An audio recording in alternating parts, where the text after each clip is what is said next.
আসসালামু আলাইকুম। আমি মরিয়ম ইসলাম জিনিয়া চলে আসলাম নতুন একটা ভিডিও নিয়ে আপনাদের মাঝে। আজকে আসছি ওজ ক্যাফেতে, ধানমন্ডি 27-এ।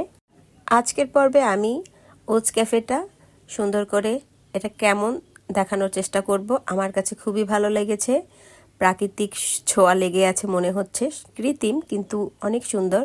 আমি আজকে এটাই শেয়ার করব। আজকে আমার সাথে আছে আমার হাজব্যান্ড, আমার ফ্রেন্ডরা, আমরা সবাই মিলে ইফতার করব। আর ইফতার পার্টি স্পন্সর করেছে আমাদের বন্ধু মিজান। তো মিজানকে অনেক ধন্যবাদ। আজকে অনেক অনেক মজা করেছি, আমরা সবাই মিলে ইফতার করেছি। আর বিশেষ করে আমার ওজ ক্যাফের ডেকোরেশনটা খুব ভালো লেগেছে। আমি প্রথমেই এসেছি, যেহেতু আমি বরিশালে থাকি, আমার ঢাকার সব সময় তো সবগুলোতে যাওয়া হয় না, এক এক সময় এক একটায় যাই দেখার জন্য। এই কারণে বললাম, আমি আসলে খেতে পছন্দ করি না, খাওয়া দাওয়া একদমই করি না, যেহেতু আমি ভিডিও নেই, আমি একজন ব্লগার।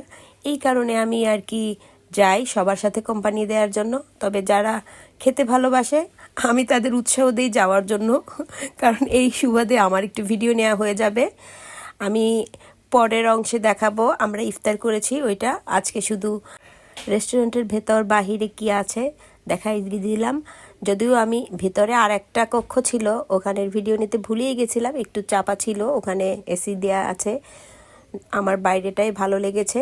যাই হোক, এই দিকটা দেখাচ্ছি। এখানে সামনের দিকে একটা দোলনা আছে, একটু দোলনায় বসার জন্য যাচ্ছি। এখানে মনে হয় একটা সুইমিং পুলের মতো করেছিল, কিন্তু পানি নেই। এই যে দোলনায় আমি এখন একটু বসে ভিডিও নিলাম। ইফতারির সময় হয়ে গেছে, আমরা এখন ইফতারির জন্য যাচ্ছি। ওপরের দিকে বসেছিলাম, পরবর্তী অংশে দেখাবো ইফতারির অংশটা। যাই হোক, ভিডিওটা কেমন লাগলো জানাবেন। ভালো লাগলে লাইক কমেন্ট শেয়ার করে পাশে থাকবেন।